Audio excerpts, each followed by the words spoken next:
बिस्मिल्लाहिर्रहमानिर्रहीम। अस्सलाम वालेकुम। इमाम अली अलैहिस्सलाम के पास एक शख्स आके गुस्ल का तरीका सीख रहा था। इमाम अली अलैहिस्सलाम गुस्ल के आदाब और तरीका बताते बताते फरमाने लगे, ए बंदाए खुदा, याद रखना जब भी गुस्ल के लिए अपने जिस्म से लिबास उतारो तो ये काम कभी न भूलना। वो कहने लगा, या अली कौन सा काम? इमाम अली अलैहिस्सलाम ने फरमाया, जब भी अपने जिस्म से लिबास उतारो तो शैतान पे लानत करना कभी न भूलना। वो कहने लगा, या अली हो क्यों?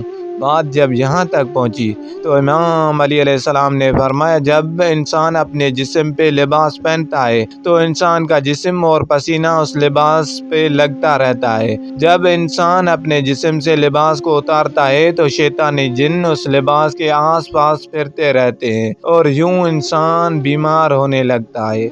याद रखना, जो इंसान लिबास उतारते वक्त शैतान पे लानत करे और लिबास पहनने से पहले सही तरह से पाक करके धो के सूरज की रोशनी में कुछ देर रख के फिर ज़ेबे तन करे तो शैतानी जिन्न उस इंसान के करीब नहीं आते और यूं वो इंसान रूहानी और जिस्मानी बीमारियों से अल्लाह की पनाह में रहता है।